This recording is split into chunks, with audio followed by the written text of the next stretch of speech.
that. There we go. Thank you. So just as a note, hi, everybody. My name is Ian Huang. I'm the city manager. Just to note, we are recording this meeting. I think it'll just be helpful for other folks who couldn't make it to catch up. And I think this is important information to share.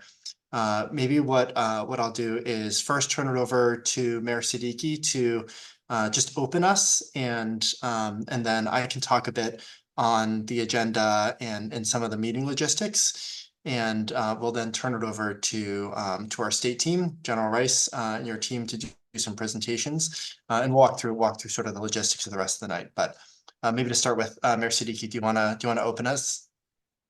Sure, and thank you, City Manager Huang. So good evening, everyone. Thank you so much for joining. Before I begin, I wanted to recognize my colleagues on the City Council who've also joined us tonight. Councilor Mark McGovern, City Councilor Patty Nolan, Councilor E. Denise Simmons, City Councilor-elect Joan Pickett, City Councilor-elect Sabrina Wheeler, and City Councilor-elect Aisha Wilson. Councilor Toner was unable to make it tonight due to a previously scheduled holiday event with family, and he sends his regards. We are all pleased to be here, and we welcome everyone to tonight's community meeting. As I'm sure everyone can imagine, opening a safety net family shelter like this takes a lot of effort, as you'll hear later tonight. So I want to just start off by saying a big thank you to everyone involved in making this happen. We know as a city that the migrant crisis happening in our country deserves an urgent and compassionate response. And with that in mind, city officials welcomed the opportunity to partner with the Commonwealth in launching the Safety Net Family Shelter. And actually, in February 2022, the City Council passed the Welcoming Community Ordinance, declaring that all are welcome, regardless of immigration status, citizenship, national origin, race, or ethnicity. It is a testament to the city's commitment to treating all individuals equally, enforcing laws without discrimination, and serving the public with fairness and impartiality. I'm proud that the city stepped up so quickly to assist the state in managing this crisis. By doing so, we are showing that we are, in fact, a welcoming community. While many of the families entering this shelter system are migrants, refugees, or asylum seekers, it's really important to note that eligibility extends to those fleeing domestic violence, facing no-fault eviction, or with children exposed to substantial health and safety risks. I really appreciate, and so does the council, the overwhelming support our community has shown in assisting these families. This meeting serves as an opportunity to clear up any misconceptions, ask questions, share concerns, and really just foster a better understanding of the purpose and operations of this shelter. Thanks to the dedication and hard work of everyone involved, operations so far have been smooth. There's been a variety of programming for families in multiple languages, gifts for the holidays, and most importantly, a warm and safe space for families to sleep at night, all while minimizing any potential impact on the immediate neighborhood.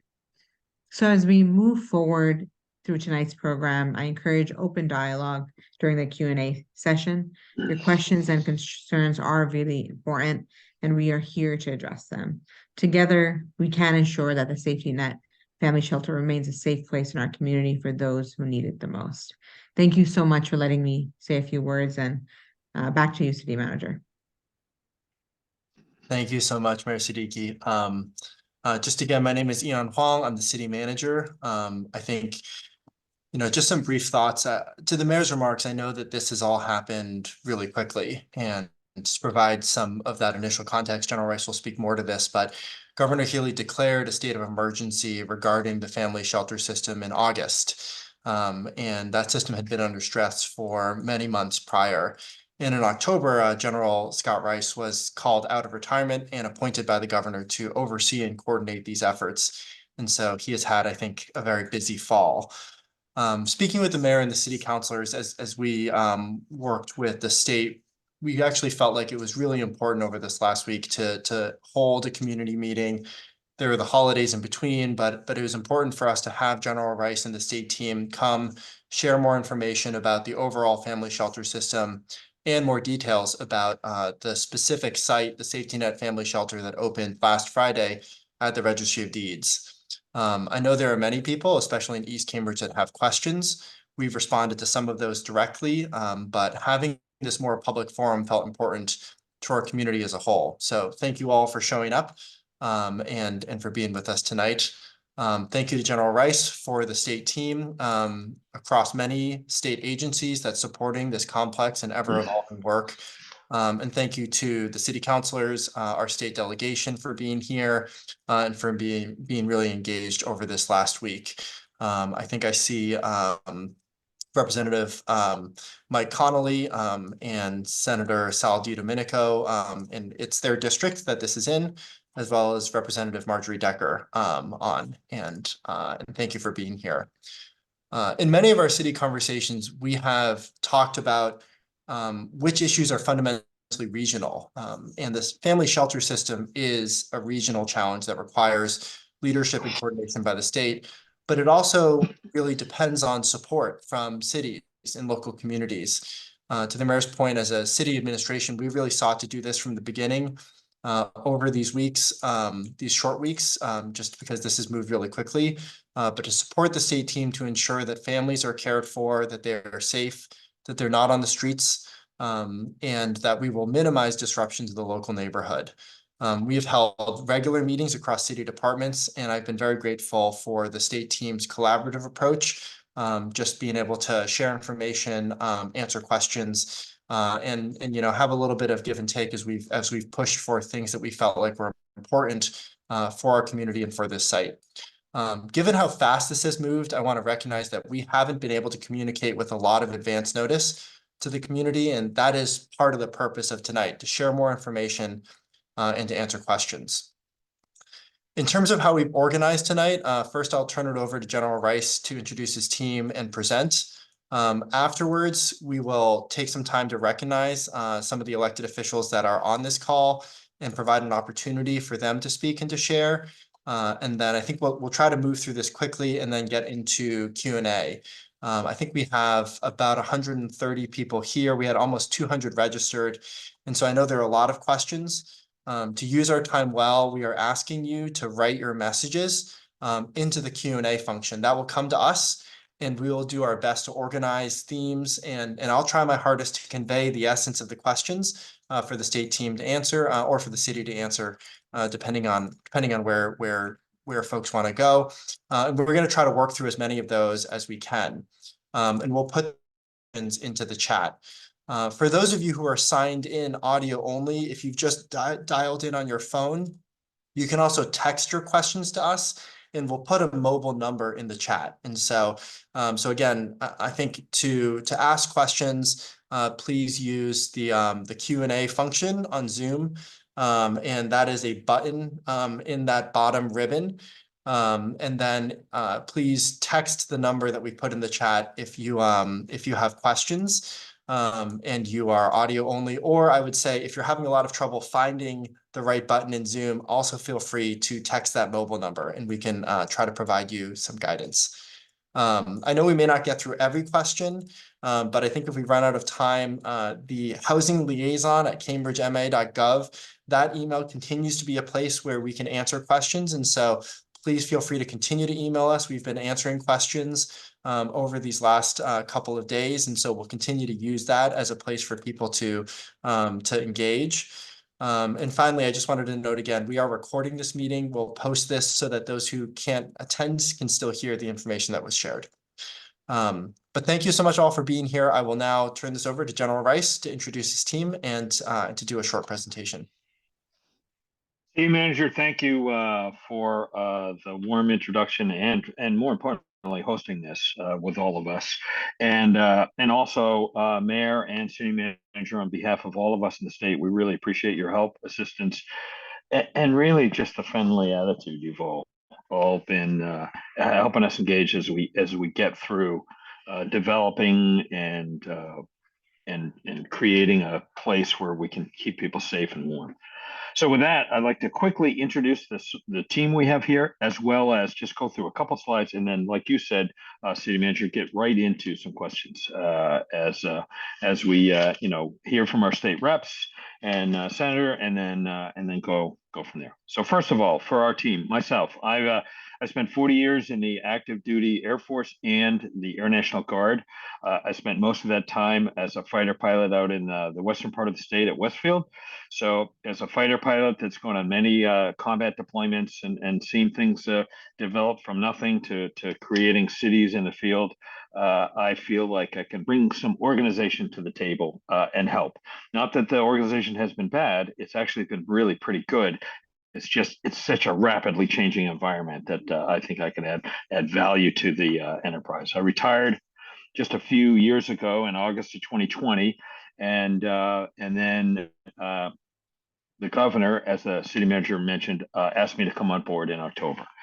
So at the end of October, I came on board to try to get my arms around this massively growing situation we have as we provide shelter for homeless families. So before I go into the slides, though, I would like to introduce a few people that we have. We have Secretary Mendoza. If you could introduce yourself, please. Nico. Thanks, General.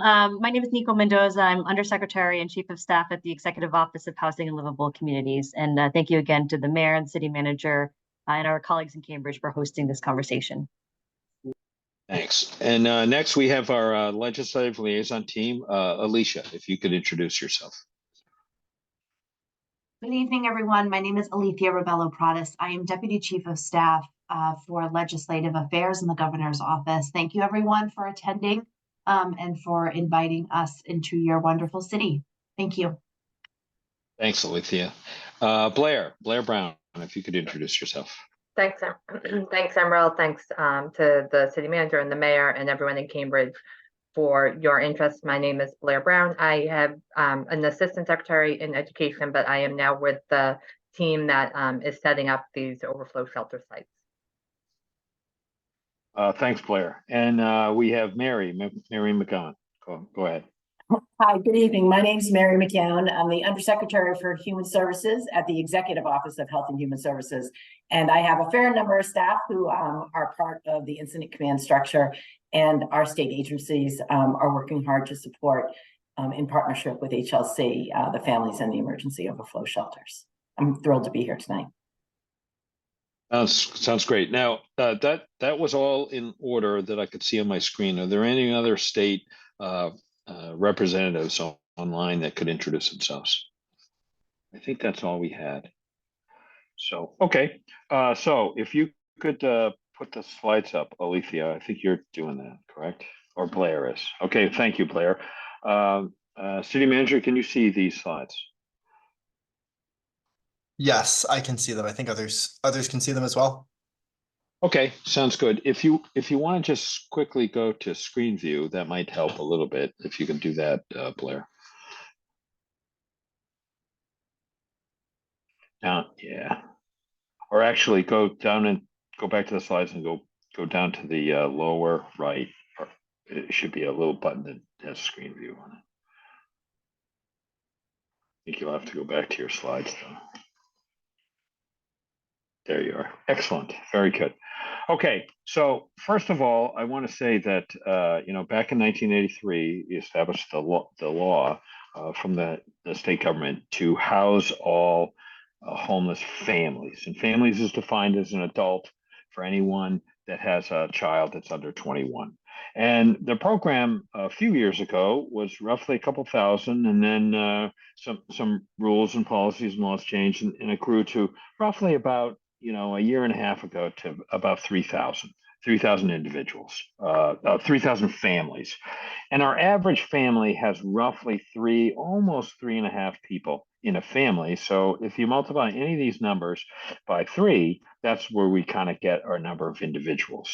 And you can see it grew to the point where roughly a year ago is when we started to have this really big increase that exceeded our traditional shelter system, which our traditional shelter system is right around 3,000, 3,400 families. And then we had to go in the summer or about a year ago, start looking at other alternatives to a traditional shelter, which is a apartment complex or something to that effect, to start looking at hotels and motels. And that's when we started gathering up rooms and putting people in hotel rooms and motel rooms, renting those out.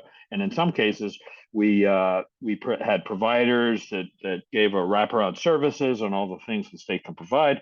But then we even ran out of providers when we got close to 6,000, 7,000, and we have roughly 1,500 families that are in hotels, motels without providers, but that's when we called in the National Guard at the end of the summer to help us manage intake and exits out of some of those locations. So in essence, we have a traditional shelter system and we have a supplemental shelter system, which is kind of designated in green. It's a combination of hotel rooms with providers and some with just National Guard. And then we realized that we have no more providers, we have no more hotel rooms or space to manage the program. And that's when we reached our limit of about 7,500. Not to mention on top of the fact that the cost is increasing as well as we get into this 7,500 capacity, which we reached in November. And now after November, if new families come in, which we're getting about 10 families a day coming into the state, those numbers go on to those individuals and families go onto a wait list, and we piece together all sorts of emergency shelter or overnight shelter to provide at least heat, warmth, and a place to sleep at nighttime, which brings us to Cambridge. Next slide. So this is kind of how we run our system and our intake process. We have a front door at some family welcome centers. There's one in Quincy, one in Alston, and we have a few others. And we assess a family at that point. Some families we can assess very, very quickly, and we prioritize them on a priority of 1 to 4, where a 1 through 3 are those with some sort of medical need or medical risk. For example, a priority 1 would be a pregnant mom who's about to give birth within a couple months, or a mom who's or a family who has just had a birth within the last 3 months, or a priority 4. Plus those that require some medical assistance in the terms of some sort of electricity to keep an oxygen machine going, or those with other types of medical needs that requires medication to be refrigerated. So the ones that have a medical assessment in our priority 1 through 3, we move them into the red box there, the center, and then we do a full clinical assessment. So we house them for a couple of days at, say, Quincy or Alston, and then at the end of that, we say, hey, are you, do we have a space for you? If not, we put you on the wait list. And we have roughly about 5 to 10 families a day, roughly, leaving our system as well. So with a net of 10 coming in a day, that really means 20 a day are coming into the state, 10 a day are able to be assessed and then placed into emergency shelter. So that's where I get our net growth of 10 families a day across since we've reached our cap of 7,500. So next and last slide. So this is where we get into, trying to help those on the wait list that need someplace to stay overnight when we don't have any place. We've put out a United Way program with some grant money, and some of the churches and communities have stepped up. A couple have stepped up to avail themselves of that opportunity and put several families in the 10s and 20s, not many, but some, into some sort of overnight shelter system, and that has worked well. But that doesn't meet our capacity. So now we've looked at a couple places in the state, and it wasn't but a week ago that we heard from the registry that we had a courtroom, a former location in Cambridge at the Registry of Deeds, where half the building on the 1st to 4th floor is occupied by the Registry of Deeds, and the other half was empty. So we went and took a look at it. The plumbing had been off for a year, so we needed a little time, a few days, to get the plumbing turned on and the plumbing fixed. And and cleaned up because there was a lot of debris in there, and we cleaned all that stuff up. And then lastly, to make sure that we could put in cots, and there was some loose electrical wires where outlets were pulled out or fixtures were pulled out, and we cleaned all those up and made those safe. And then we had an assessment done where we could put roughly 150 to 200 people, which dividing 200 by 3, we're talking about 80 families roughly to go into, 60 to 80 families to go in there. But the max is 200 people because that's our limit on size space. We place the people in the second floor and the third floor, and then the first floor is still the old courtroom where they have, all the courtroom features in there and the fixtures that are permanently in there. So we've set up the first floor as a place where we could provide a meal each evening, and as well as snacks to give people in the morning before they go. So that's basically where we've been, where we are, and where we're going with Cambridge and the Registry of Deeds and what we've done. And I'll tell you right up front, we could not have done this without the assistance of the community of Cambridge. These individuals, as part of these families, are mostly migrants, and they're coming here for an opportunity to pursue the American dream and be a part of our society. They want to get out of this system. They want to work. We want to help them get a work authorization as quickly as possible. They're all here legally in accordance with the federal government rules and regulations. And so there's no illegal immigrants or migrants. They're all migrants that are here in a legal status, seeking a work authorization and potentially over time seeking a green card. And a lot of them are seeking an opportunity to become a citizen of our community and of our country. So in one way, it's very, very warming for us to be able to help and assist these families on their journey to get to a better place, because some of them, as the city manager mentioned, have come from very, very dark locations where it's not a good place to live and not a good place to be. So I'm very, very happy to be part of this enterprise to help these people with an opportunity. And frankly, our state really needs them to get out and work. We really have so many unfilled jobs, and we need to feed our economy and our growth by adding these individuals at all levels of the job market and community, from the top to the bottom.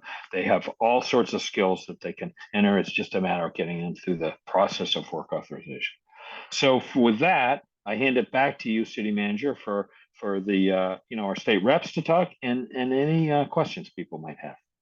Thank you. Thank you so much, General Rice. I think Rep Connolly, would you like to just say a couple of words? I know this is your district and we've been pretty engaged on this. Sure. Well, thank you, City Manager, and thank you, General Rice, for taking on this unprecedented challenge, and good evening to all of my Cambridge constituents. And really just wanted to add a couple of words. On Friday, I had the opportunity to tour the site, to ask questions, to greet some of the first arrivals.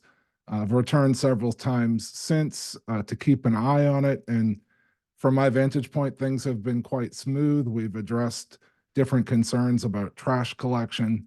And really, I think this is just a great opportunity for us to live up to our values as a welcoming city. It's worth noting the emergency shelter system isn't just about migrants. It's also open to longtime Massachusetts residents who have fallen into homelessness, as the General noted. Some have asked why Cambridge. It's also important to point out Cambridge hasn't really been a major participant in that hotel shelter program. As a practical matter, our hotel rooms are very expensive. And so this has been an important way for us to do our part. And even when this new safety net family shelter reaches full capacity, the fact is the city of Cambridge still won't be among the top 20 cities in terms of offering family shelter in our state. So this is really our opportunity to do our part. And to the extent there are ongoing questions or concerns, constituents are always welcome to reach out, and I'll do my best to address them. So thank you for having me, and looking forward to hearing from our community this evening. Thank you so much, Rep. Connolly. Senator DiDomenico, also your district, and just want to recognize you, give you a little bit of space to speak as well. Thank you very much. I'll be very, very brief. Mike said it all, but I want to just first thank the city manager, the mayor, General Rice, and his team here in general, and his team who I've worked well with on many, many issues. All these familiar faces, among my friends out here who we've worked long and hard on a lot of different things to help, people across our state. But I just wanted to say thank you to General Rice and his team for coming out tonight and answering questions and keeping a line of communication open. That's the important piece of this endeavor. I have some experience in Everett, where I live as well. We have about 300 families, 300 individuals in Everett, and over 100 plus kids in our public school system in Everett who are living in shelters in our community, and it's been seamless. We have been had a great relationship with the folks at that location, and they've become part of our community in the city of Everett. So obviously having that same, issue going across the entire state, and now having it hit our community of Cambridge, and having a chance to be the community that Mike talks about as a welcoming community, and making sure that our residents have what they need in terms of communicating with the people on the ground, but also having these families have a safe and one place to stay is important as well. So we also know that Cambridge has a reputation of being that community of welcoming people from around the world and around the country, and now we have proven that once again. So I want to thank all of you for being here and listening to the residents' questions, concerns, and I know that there's some folks out there who I've talked to. I know Mike's talked to as well, and I'm sure the mayor has, and I know Representative Decker as well has been involved in this endeavor. So I know that there's a lot of questions that people have for all of you, and look forward to hearing them tonight. Thank you so much, Senator.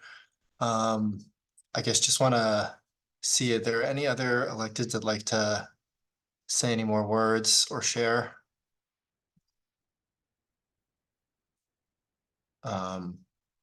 Okay, feel free to just message us and we'll pull you in. I think we can move into some of the questions that folks have put into the Q&A.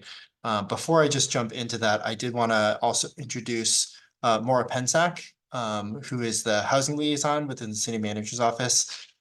She has a very deep experience in housing, and also the emergency assistance program. And I've been incredibly grateful for her stepping up and leading a lot of the coordination of efforts across city departments, and partnering with the state. And I think there are a couple of questions in here about housing and the EA program, and she can probably speak a lot more to how that's playing out across our city. I think also there was a question, and I appreciated, about if you are audio only, you can't see the chat, and therefore putting the mobile number to text in the chat is not helpful. And so I will just read out that number now. And if folks have a pen or can write this down, the number to text if you have a question and you're just on a phone is 607-319-2488. I'll read that out again, and then I'll come back to this maybe after we've answered a couple of questions. But the number is 607-319-2488. So thank you. I guess the first question that we're seeing a lot of, and I think this has been pretty consistent, is a lot of people are asking, they have time, or they might have in-kind donations or cash that they would want to donate to help families. What's the best way for people to help if they are seeing this now in a more visible way coming into Cambridge? How can the community help? So let me ask that. Let me answer that from a state point of view first, and then I'm going to hand it back to you to answer it from a city point of view, there, city manager. So for the state, we're collecting and receiving donations of goods like clothing and winter clothing, and materials like formula and diapers and those types of things for, health and welfare at all of our family welcome centers. And as I said, the two biggest ones that we work with daily for our biggest intake is the one in Quincy down there at the end of the Red Line, and the one in Alston. So those are our two sites that we receive in a kind of a macro sense. So specifically for Cambridge and this site, we're deferring and referring people to the city and the city manager. And I know you set up a website for donations, and also you've been doing some other things if you want to talk about that. Over to you. Sounds great. And maybe I'll just ping Maura just to say a couple more words about how we're coordinating across our community. Sure. Good evening, everyone. Thanks. And thanks, General and the state team. You've really been fantastic to work with. In terms of donations, as the General just said, the main collection sites are the welcome centers. But, the state and the provider that they have running the site, AMI, are really doing a fantastic job to make sure that resources and services are taken care of for these families right now, from diapers to transportation. So folks are being transported to the welcome centers and other places as they need to go to during the day. And again, once they get to the welcome centers, there's other resources as there are at the site. We're going to continue to work with the state to monitor the needs. But right now, we're really encouraging folks, if you want to volunteer or donate, to go to it's in the chat. Many of the sites, there are existing shelters here in Cambridge, both for individuals and families.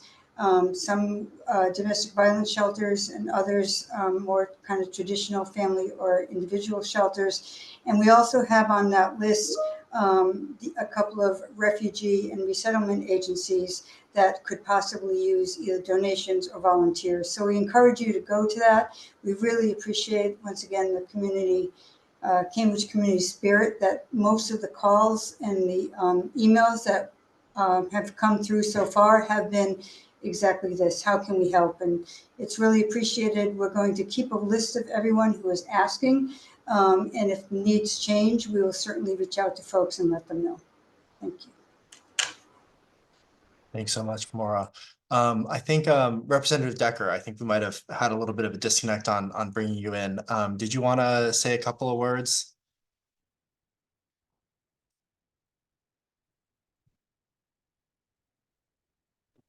Sorry, I'm just gonna, I'm home like many people right now recovering from COVID, so I'm not gonna put my camera on to spare everybody. Just to say, really thank you to the city of Cambridge, to the city manager, Maura, your work is incredible, and the mayor, thank you.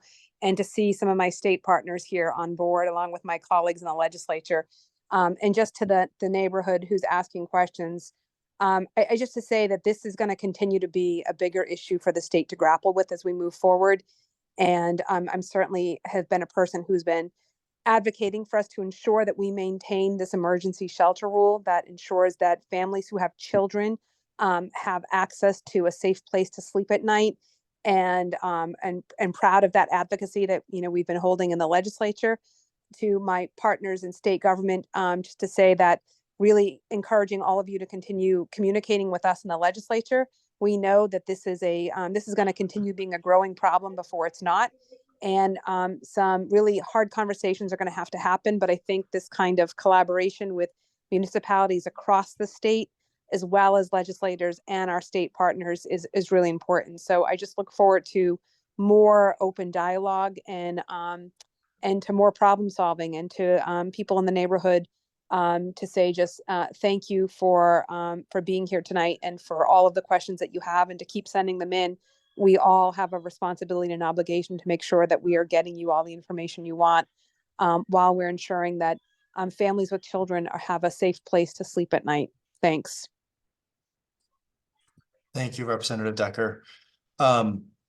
I think there's a couple of questions about what's happening at the site. And so I wonder if General Rice or the team, could you speak a bit more to the provider who is running shelter operations, their experience, what the day-to-day looks like and how they're providing for people's needs, and also how we're thinking about the impact on the community. And I know there's a lot of questions about that as well, and we're gonna dig into that.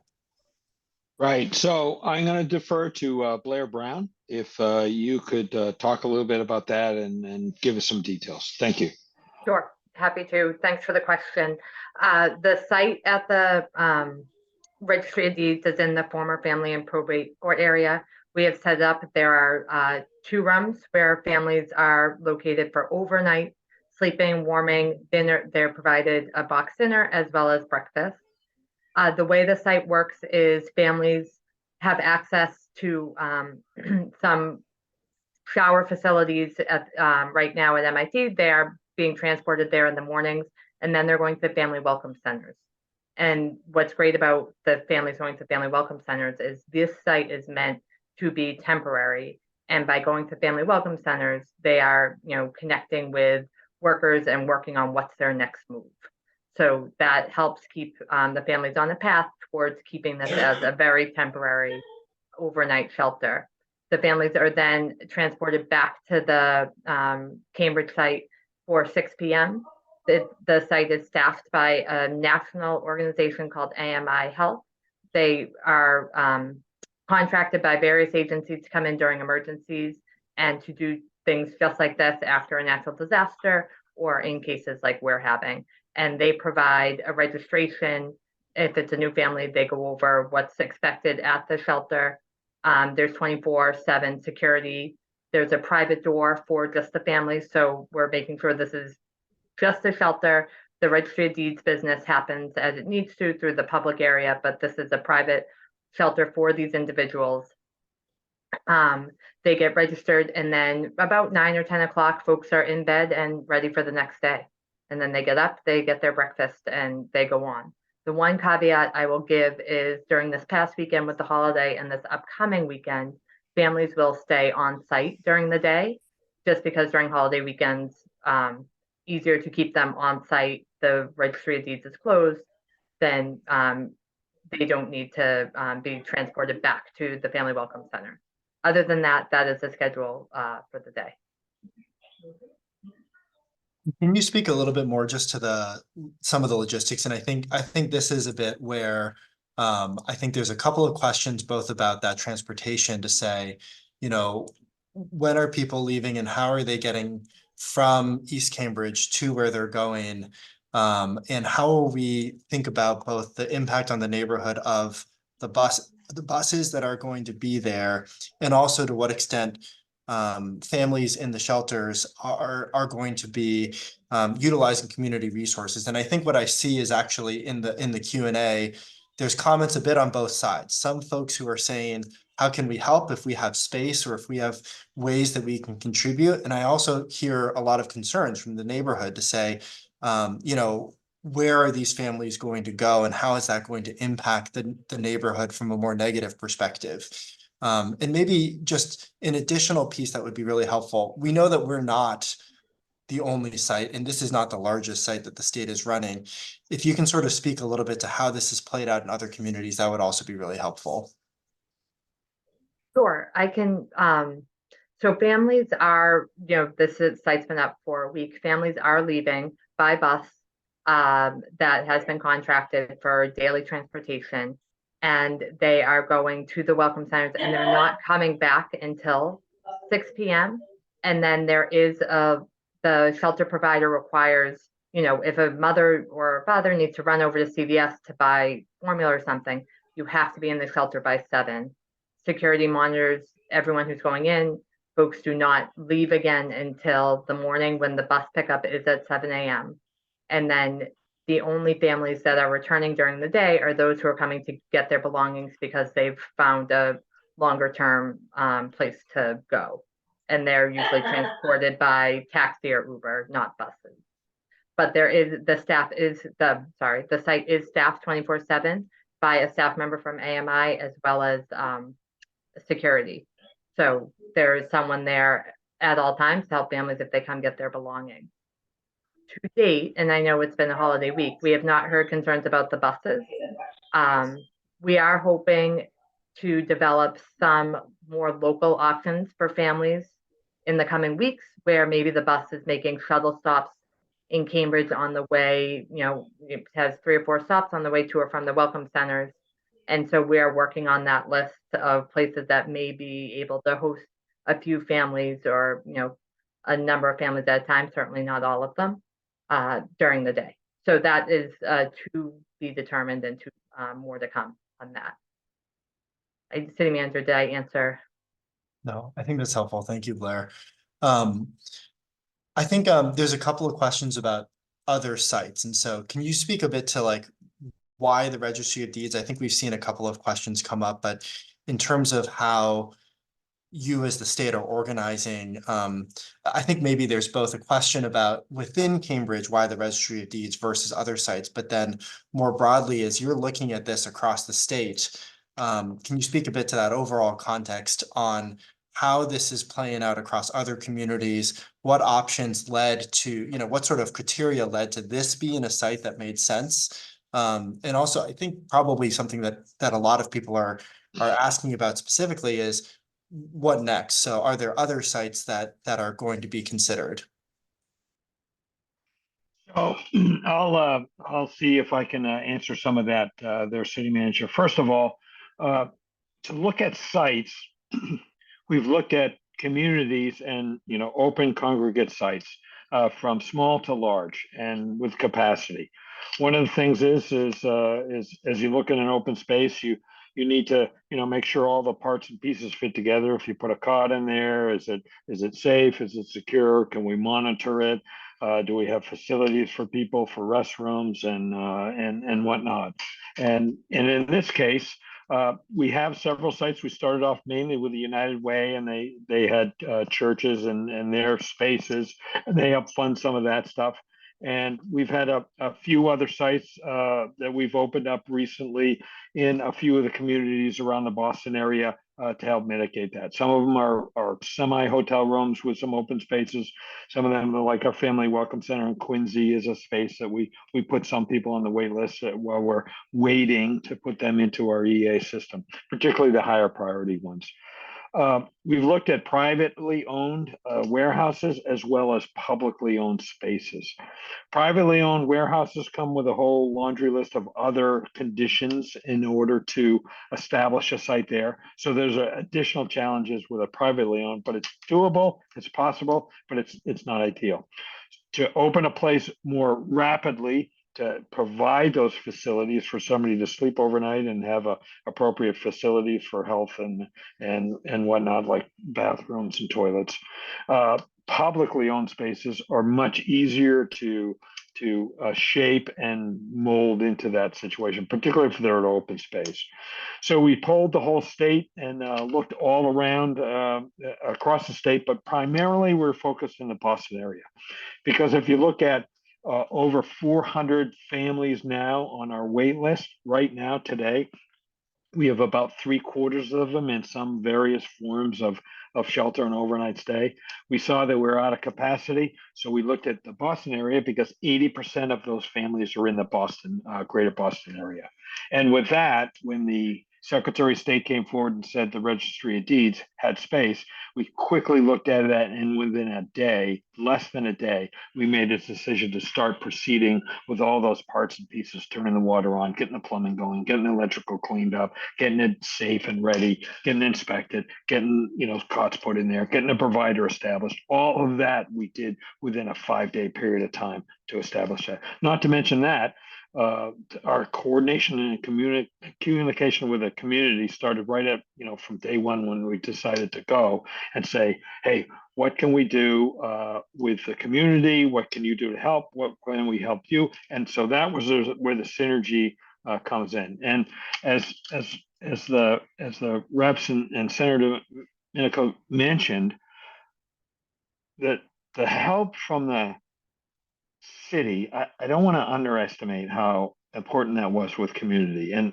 things like what Maura did, they may be 1,000 of little things and 10,000 big things, but when you add them all up, it is a huge ability for us as a state, community, and city to make these things work and work as seamlessly, as respectful, and as safe and as engaging as possible with a whole of community response.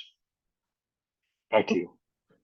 If I may just add something, General, and because you asked sort of what next, and we're talking a lot about the emergency shelter, and as well we should. People, the idea that folks need to be in a safe, warm spot overnight is so important. But I also want folks to know that we're spending as much time really trying to invest in what is the next step for these individuals. Blair mentioned that during the course of the day, folks are going to our welcome center. And while they're there, we are actively trying to, one, connect them with resources, but also think about, is there a way to divert them from going into our shelter system? Working with resettlement agencies. Are there people that they know in Massachusetts or somewhere else where they might be able to live with for a period of time? We're just as invested in helping them get work authorization. It's so the way for self-sufficiency is for them to be able to earn a living. So, there's a lot of talk about, the beds, but when we think about what's the next step for these folks, what do we need to be thinking about is how do we get them to their next spot, which is out of VA, on a road of self-sufficiency, so that they're able to care and provide for their own families. Thank you. Thank you, Mary. I think maybe just a bit of context, and I know there was an article in Commonwealth Beacon that sort of pulled some of the data from a recent report on the family shelter system. And just as kind of this overall context, Boston is the city where there are the largest number of families in the EA system at this point, with about 1,300. And that's about 17% of the total. Worcester and Springfield have about 300 families. In the top 10, you have Lynn, Marlborough, Holyoke, Peabody, Woburn, Lowell, and Taunton. And so I think actually Cambridge, we are the 4th largest city in the state by population. We are out of the top 10. I think even with this site, we will still be probably in the top 20, but not the top 10. And so I think that's just some context. I do know there's been a couple of questions about schools, and I know that in many of these communities, this has gotten more complicated as families come in, as children are enrolled, and then as they move around. Can you speak a little bit to like how we're thinking about that? And I know we've had some conversations, but it'll also be helpful to hear, how you've been managing this across other communities, and how we've been able to make this work for children who need to, who actually do deserve, and I think we have a legal obligation to put them in schools. Absolutely, City Manager. That's a very good question, and I'll start from kind of a macro sense and pull on a thread on something that Mary just talked about, and that is exits. Our primary focus is to get a family into a community where they can be self-sufficient on their own and be productive and a part of the community. That's the goal. That's their goal, and we're trying to help facilitate that with our complex process of getting work authorizations and our very, very limited amount of housing, particularly affordable housing. Those are definitely big challenges. And then as we add on, what's a community that's appropriate for the family, which is half kids, and having them in the right place and the right community is very important. So we work with all types of our EA system, from our more traditional EA system to our supplements, where we've had hotels and stuff. And as we see the school age kids, and frankly, most of the kids and most of these families have children under 5 years old. So that's most of the children are under 5. So at this point, they're not a significant factor, but there are a lot of kids that are older than that and need to go, by law to school. And we're working with the communities to figure out how, when, and where we do that. And in this case, these are our family overnight system where it's a transient system, and we're hoping to place most of these families into either a more permanent housing and then get them onto that pathway to exit the system and get out.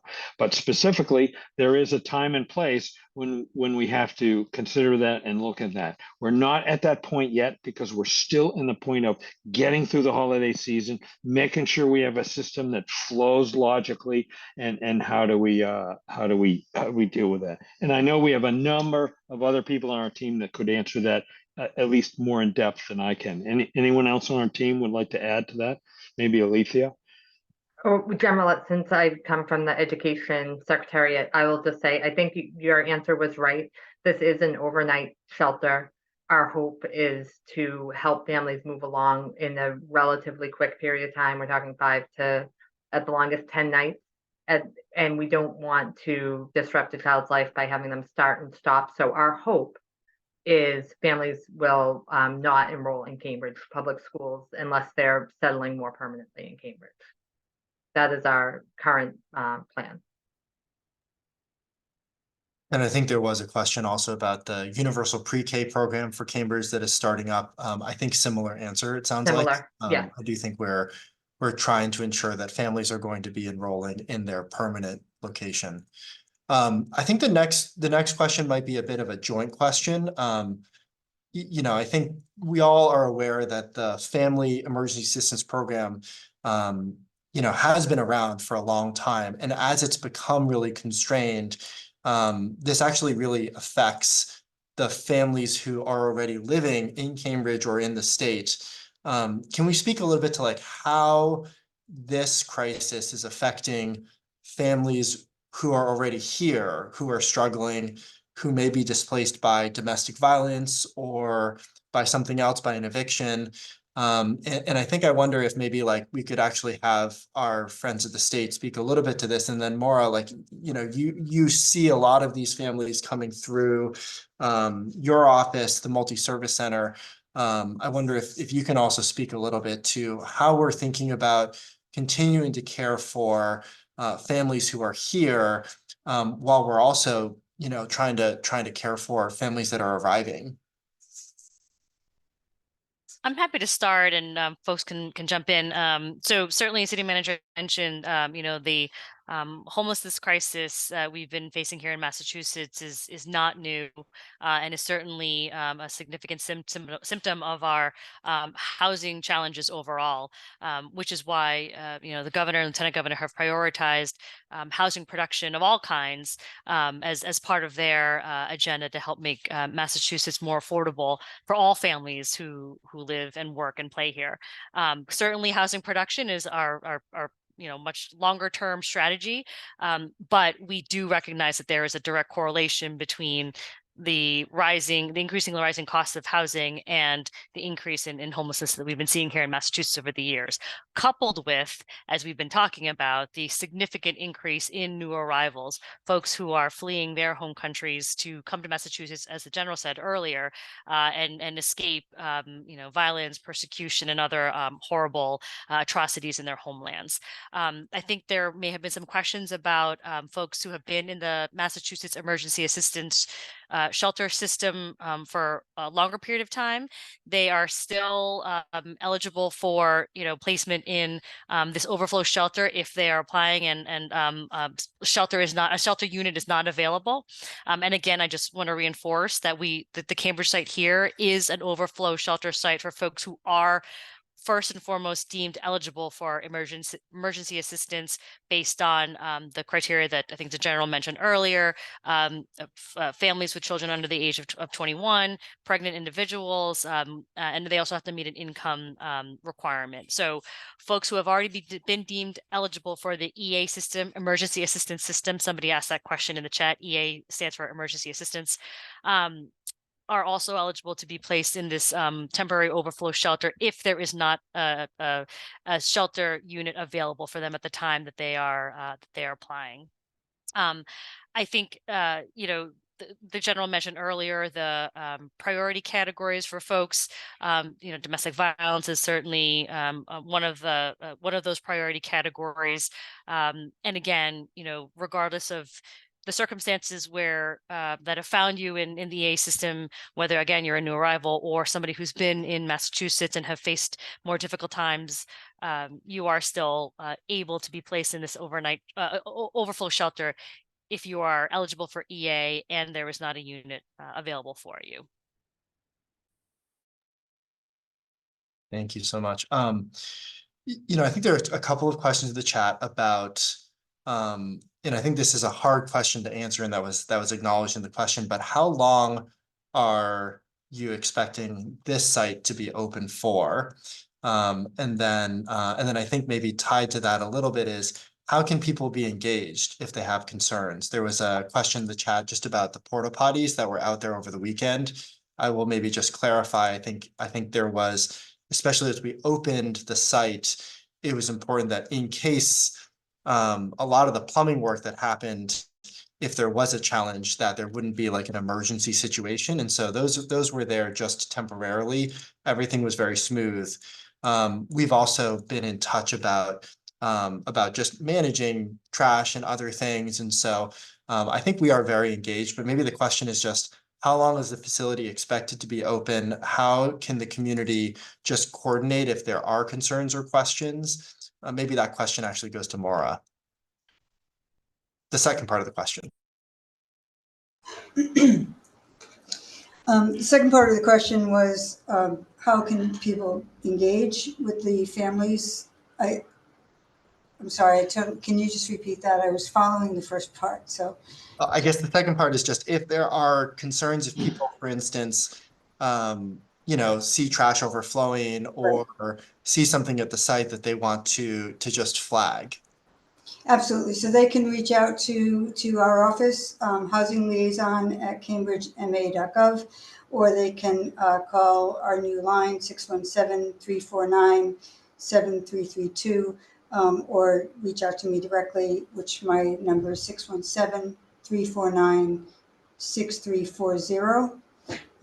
But again, we are, I think, this between the state, Rep. Conley's office and other state electeds, we're all really trying to stay on top of it.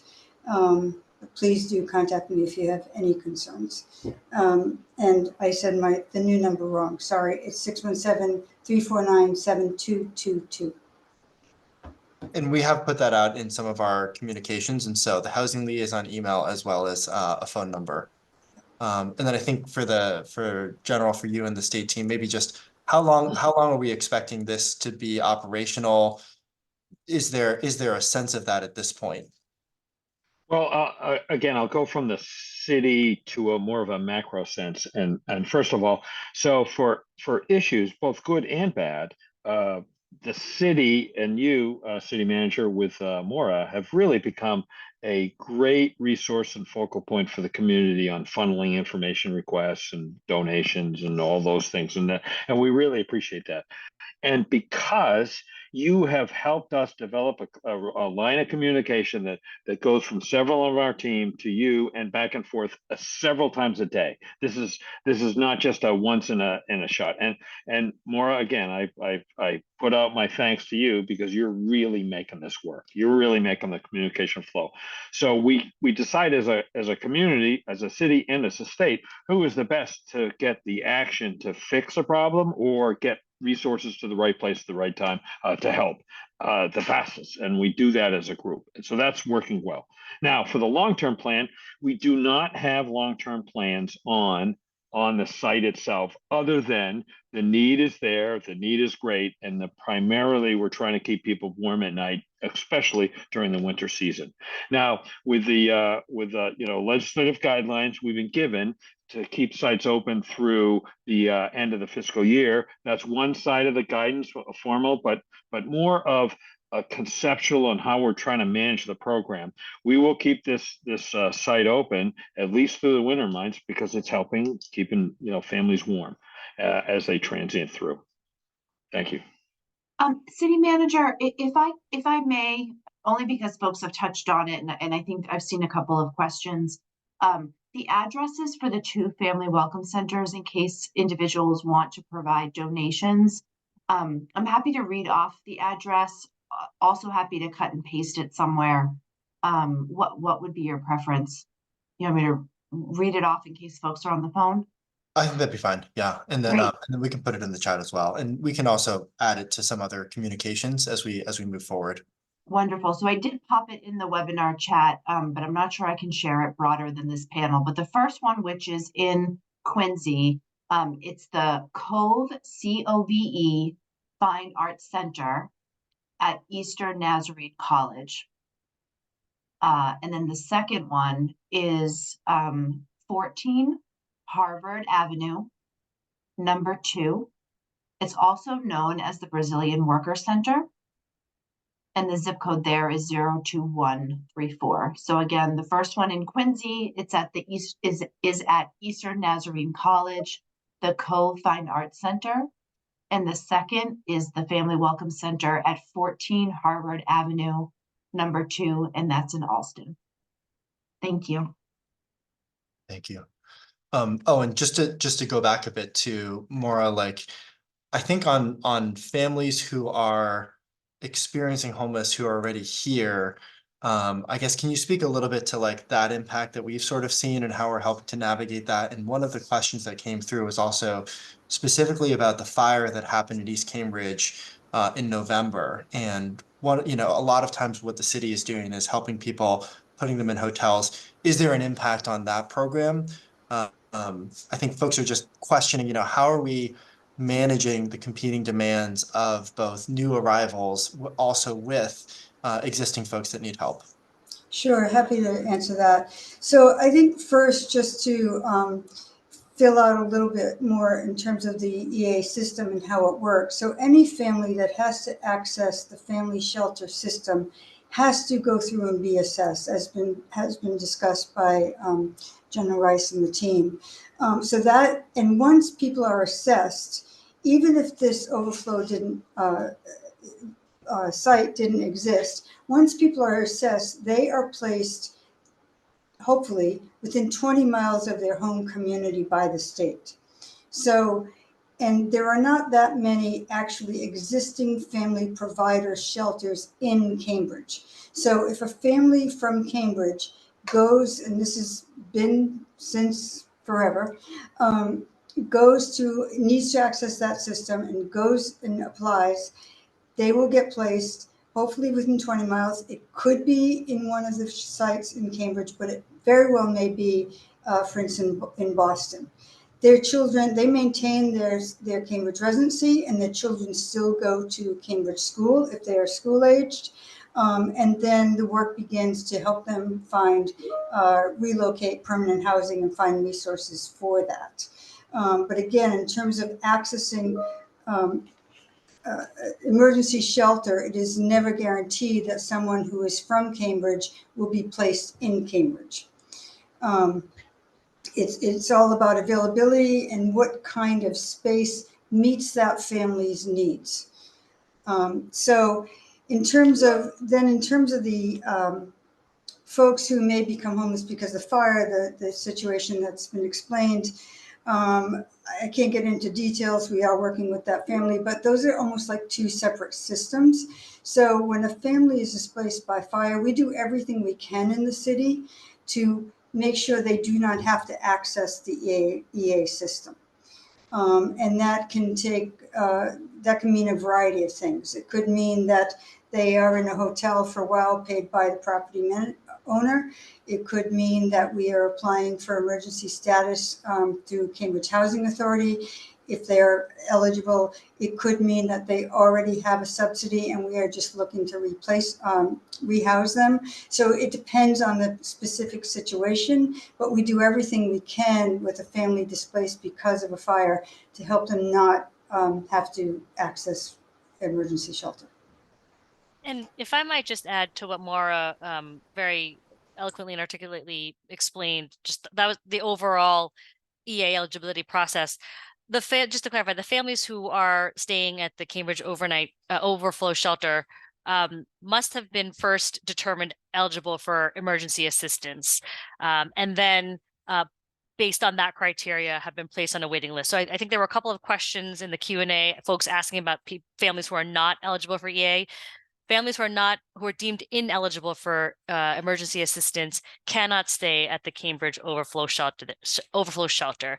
They must have been first determined to be eligible for EA and then also referred to the site by one of our family welcome centers or one of our existing state emergency assistance intake offices or staff. So again, I think there was a question in the Q&A, can anybody just come to the site? The answer there is no. They must, one, be determined eligible for EA, be placed on the wait list, and then referred by one of the family welcome centers or one of our emergency assistance intake offices or staff. And if I can just pick up a little bit on that, tag teaming, this emergency overflow site, as has been described, really is very temporary. So if we have a family that is accessing the EA system, not, of course, that we want folks to be in shelter, but it would be better for them to be in a more traditional family shelter where they are getting services and they are there until they can find permanent housing than if they are in this overflow site. It's a very, very different situation. In a traditional family shelter, you do not have to leave every day. It is open 24 hours. You get your own space depending, on the setup of the shelter. In this situation, it is much more kind of, Nico, you can correct me if I'm wrong, and Blair and General Rice, but it is much more, as I would describe, an individual shelter system where there are cots, you don't have your own sleeping space. And so we really want our families to be able to be, if they have to be in shelter, to be in a more traditional setting. And this setting is hopefully just a real quick turnaround while they're waiting. Think of it as a waiting room. Thank you, Maura. And I think just to some of the Q&A, if there is a specific case, especially in Cambridge, of somebody who's really struggling to get into the EA system, definitely reach out to Maura and the Office of the Housing Liaison or the Multi-Service Center. I think we do have intensive case management that can be available, especially for really difficult cases. So feel free to follow up. Thank you for saying that. And we actually really like folks to come to us so we can explain the system, because oftentimes families, if they have to access the shelter system, they get concerned. They don't want to have their child in what they might consider a more traditional shelter with a lot of adults and individuals. So we like to explain the system and walk them through the system and help them navigate that. So we're happy to continue to do that. We will continue to do it. One question on like how people can help. I know the Lieutenant Governor has said if folks have spare space, now Cambridge is not we're not living in the largest houses, but if people have spare bedrooms, is there a formal way to support that and to have families live in a spare room? I remember there was something a little bit more formal when Afghan refugees were coming in, almost 2 years ago now. But is there anything being set up like that for the current situation? Mary or Nico, maybe do you either or one of you have more details on that? So I'm happy to take it. We actually have had a number of families step up to be host families, essentially, to volunteer to welcome families into their homes. They often are connected to faith-based communities, and they're doing it through those churches. If folks are interested, I can put my name, my telephone number in the chat, and we can connect them to folks who can get them to the right folks. Okay, so reach out to Mary. Yeah, I can put my number in the chat. We could follow up and maybe we can think about how to also like communicate that more broadly. I definitely think we've tried to bring forward, different opportunities for people to be involved and to help with not just the site in Cambridge, but there is a much broader challenge, both in terms of migrant families, refugees, but then also families who are homeless. I think we've shared a number of resources within our community, nonprofits that are supporting homeless families. And obviously within Cambridge, we also have a number of shelters for individual adults as well. And so there's 3 days left to make your tax deductible contributions. And so we'll get that information out as well for people who are looking to contribute.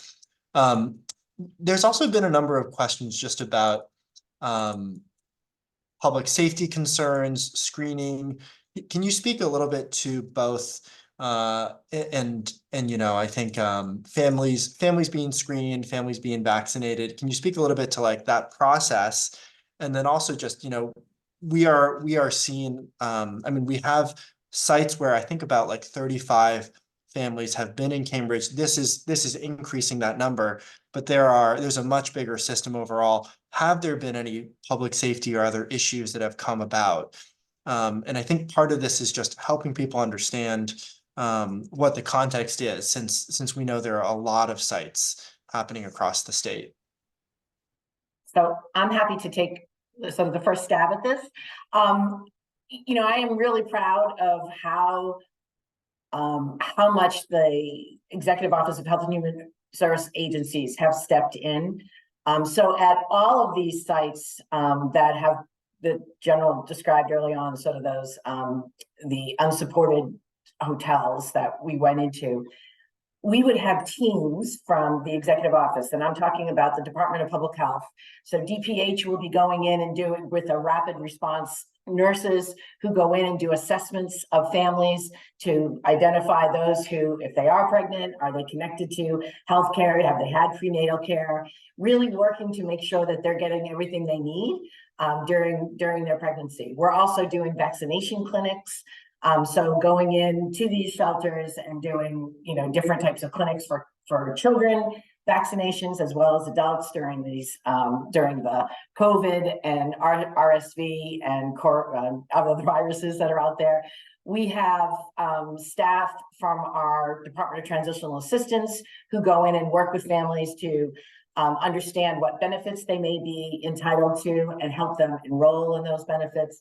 We have teams from our Mass Health that go and make sure that folks who are eligible to be on Mass Health get that support so that they're able to, connect with medical care providers.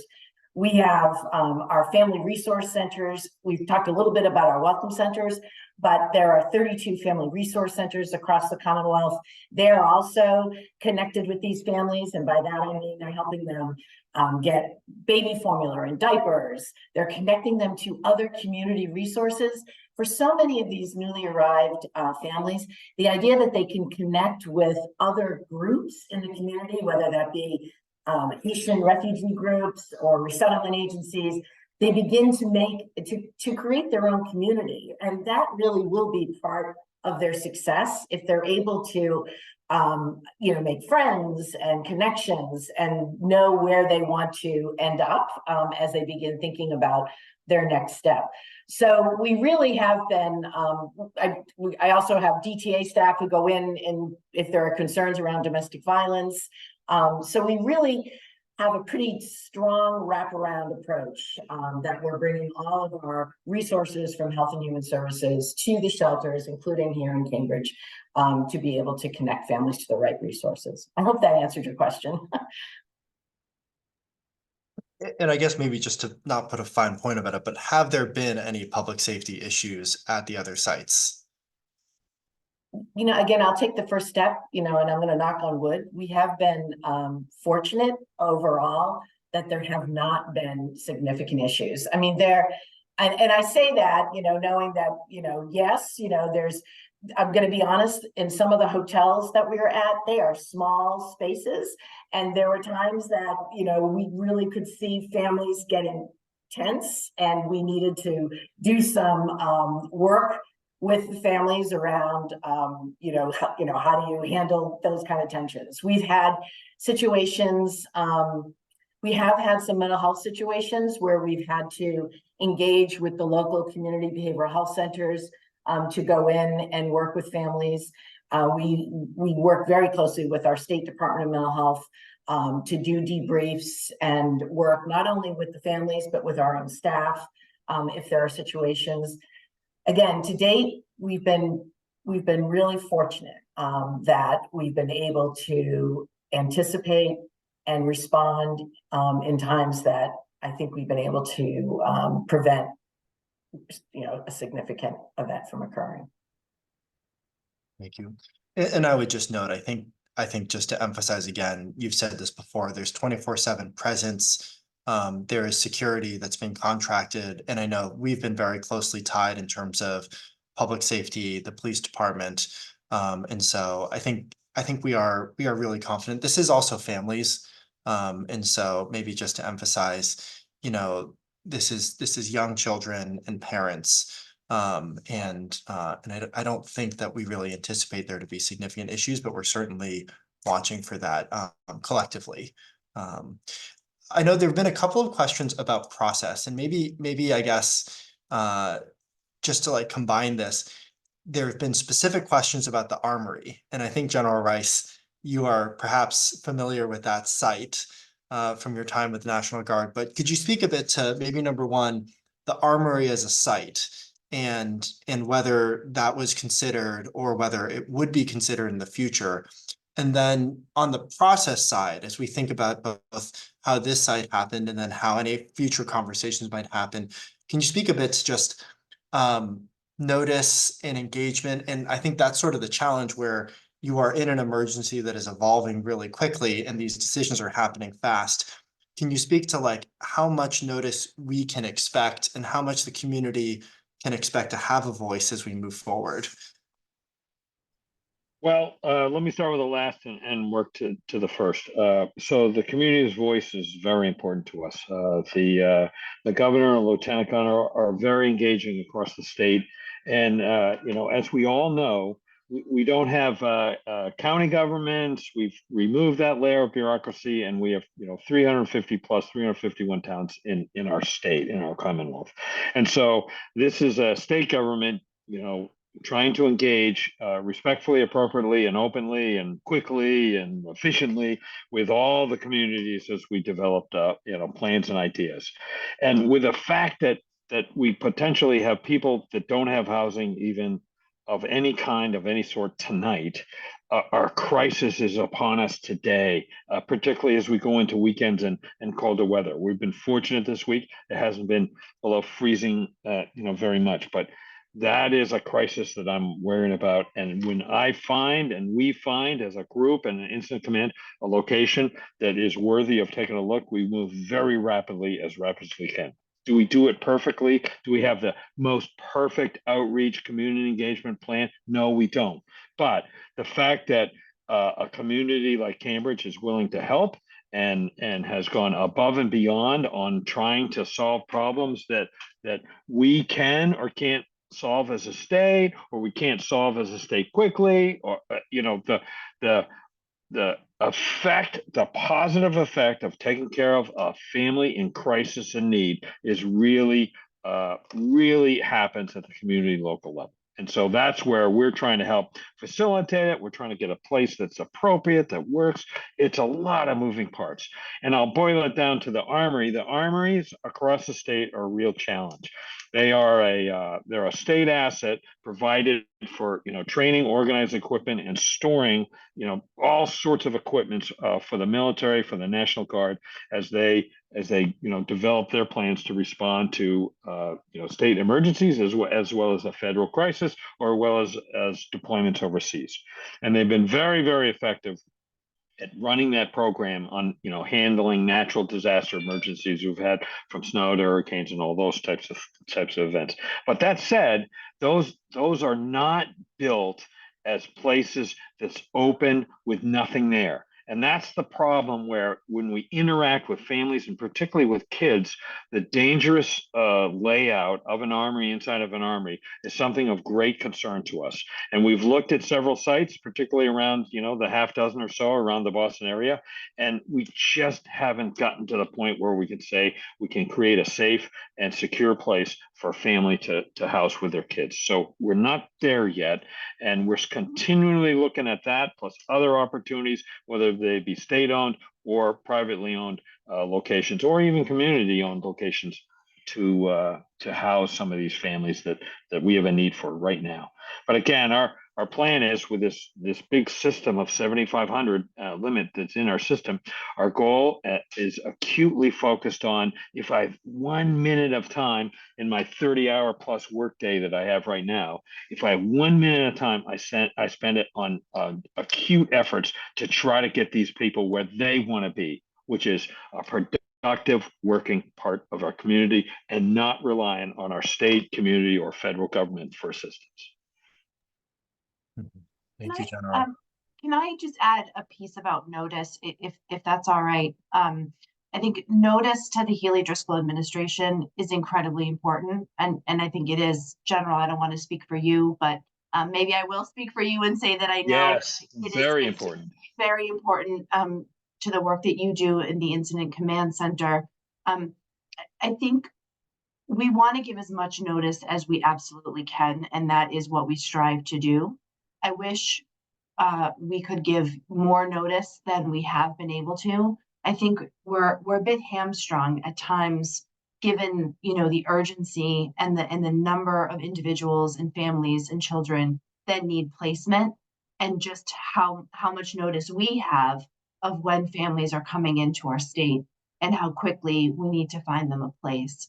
So I just want to emphasize that it's not for a lack of the administration or the city or anyone trying to hold on to that information. It's more of a lack of ability to find places. I mean, right now with you in Cambridge, we're talking about an overflow shelter, but there are times, and we're still doing it, not to the same degree now that we have 7,500 families in the Commonwealth, but we were on the phones looking for hotels on a daily basis. And, those communities, we were giving them a day of notice that we were booking hotels for placements that evening. So it's really tough. I think if we could, we'd give weeks, if not months of notice. Unfortunately, this is a situation where things are moving, as the general said a few times already this evening, so quickly and so rapidly that we have to just be flexible and nimble with the information that we have. Thank you, Alicia. That's really helpful. And I will certainly say, I think this did happen incredibly quickly. And from our perspective, as I think we were working with the state team, even in the short days before this opened, and I know the notice was measured in days. And so I think I can just acknowledge that's the hard part. It's sort of like, from one perspective, we're saying we want to provide notice, but the notice is in days. But I do think, things were happening so quickly. It was not entirely clear that everything was going to be completed in time, even a week before. And so a lot of the exploration of the site to make sure that everything was going to be prepared and that it would actually work did happen incredibly fast. And so some of this is a challenge where, I absolutely think, I know that the goal of the administration would be that there is a longer period where this can be noticed to the community and there can be more of a conversation. But then the reality of the emergency and the crisis and finding a place for families, especially with the winter, sometimes it's not happening as much as we would like. There have been a couple of other questions just about how people can help, and I would just call out a bit. Really appreciate a lot of the different organizations within the community coming together. We did have a challenge in terms of securing adequate shower facilities, and MIT really stepped up, and that's been incredibly helpful. So really appreciate their efforts, especially during this short-term period, to allow families to shower in MIT facilities. And so just wanted to call that out, that we have actually seen a bunch of folks across the community step up very quickly and help just make sure that families are going to be taken care of. And so just wanted to say that. We are kind of getting to the end. I think there was also a question about volunteers, in-kind donations. I know we talked about this at the very beginning, but that has come up over and over again. Maybe just one note, and I think this has been the conversation we've had with the state. My first instinct as well was just like, how can I help? I think one part of our collective conversation has just been that, you know, it is something that we all want to do, to find a couple of hours and go help. I think that is actually incredibly difficult to coordinate. And I think similarly, the sort of mass donations also requires a lot of logistical support to provide. There is, I believe, a centralized infrastructure that is trying to support the needs of these families. And maybe if there are any other words for how people can be involved. I mean, my sense was, if people want to make financial donations, that is probably the most effective, especially to some of these nonprofits that are doing resettlement work, or the local nonprofits that are serving homeless families. But any other final words just on how people can help if they really feel moved?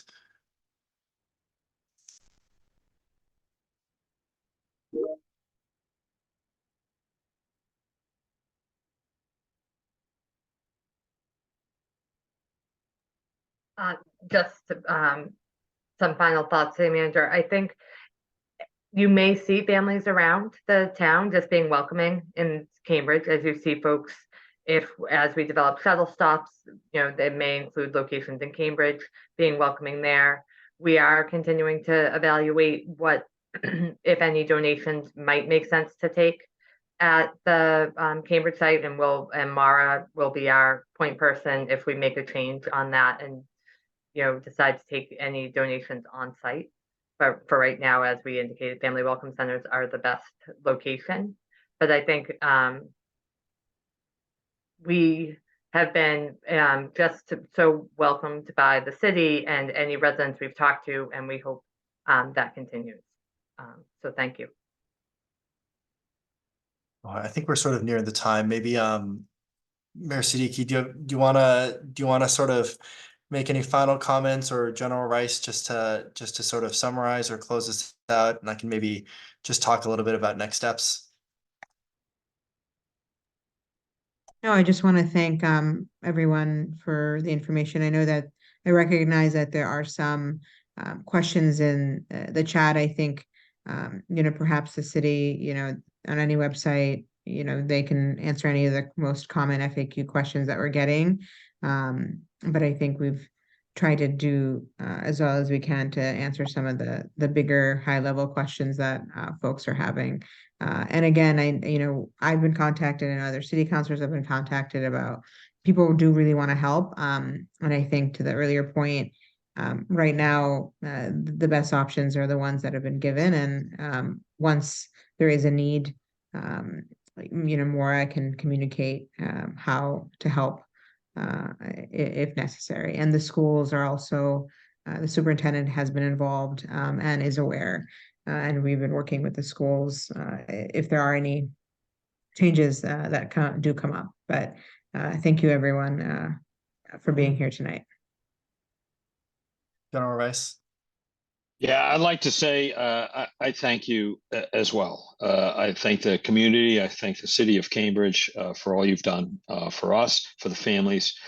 In the end, as a member of the military, with all my analytical DNA that I have this passion for taking care of people and families in particular. I raised my kids here. I moved to Massachusetts so I could provide a stable place for bringing my kids all the way from first grade when I moved here, all the way through now they're productive parts of our communities in their 30s with kids of their own. And it's a wonderful place to raise our families and our kids. And I want to offer that to families that are in need. There's a lot of families in Massachusetts, as Massachusetts residents, as citizens of our country, that are in great need. And we open our hearts, minds, souls, and our communities to help them. There's also people from other nations coming here in significant numbers recently, as we talked about, that we're really trying to work. So our objective of helping join hand in hand with you, city manager, with you, mayor, with our state representatives or our state senators as the elected officials and our whole of community to come together and see how we can solve these issues and problems. These are big issues. And in the end, they have great rewards when you see that smile on that young child's face that they've reached someplace that's of value to them, their parents, their family, their community. So that in the end was to show you our face, hear our voice, hear our commitment to make this work. And in this case, with the city being very active, you become a focal point for questions on all sorts of concerns, all sorts of help, all sorts of issues. And we are here to connect with you as a city to help you be successful as much as everyone is. So thank you for your time, efforts in doing all of this. Thank you, General. Thank you, everyone from the state team who made time to be here. I think it's been really great to have you and to answer questions directly about what is a really monumental effort to confront this challenge and to make sure that we don't have children. You know, I think General Rice, to your point, like 80% of these children are under 5, to not have them on the street over the winter. So maybe I would just sort of also say, you know, this is such a difficult issue because I think it is both so local, but then part of a much bigger challenge. I think from my perspective, some of the conversations I've had with other residents, you know, this is ultimately not a debate or a conversation where we have power over federal immigration policy, the border. There is a really difficult and complex conversation about that. I think what we are sort of having a conversation about, and when you really get down to it in terms of our community and the 60 or 70 families that end up here for a couple of days, it's about people who are here and who have real needs, and the choice is whether they're on the street or whether we're actually able to provide care for them and help them get on their feet and be part of our, ultimately part of our society, because they are here and they actually are in a legal status based on the laws that have been set up. And I think for almost all of us, I think if you go back a couple of generations, that was how we entered the country. And many of us have families that have stories that needed help or depended upon folks to just give ourselves a little bit of a boost. So I think this is hard work. I guess I would just close this out by saying, you know, we are trying to hold all of these difficult things together, to provide folks help and support to live out our values, to also ensure that the community that we have is not overly disruptive. I think it is very important to us, and I know to everyone at the state, that we are making this work with the community, with the neighborhood, with the immediate abutters. I know that that's not always easy, but we are very engaged on this. And so I continue to encourage folks. We have a dedicated email address and phone to help coordinate responses. And so please use that. That was in the announcement for this meeting, but we'll continue to be pushing that out. But the email is housingliaison@cambridgema.gov. And there's a phone number, 617-349-7222. We'll continue to be posting that. And this meeting was recorded, and so this will be available for others who weren't here. But this is a continuous conversation. We recognize that there may be things that we need to adjust, and we're here to make sure that we're working with the community, with the state, and coordinating these efforts. But really appreciate everyone for being here, for turning out tonight, especially between these holidays, and we'll continue to try and answer questions and be available. So thank you all. Happy holidays and an early Happy New Year. Happy holidays. Thanks. Thank you. Happy New Year.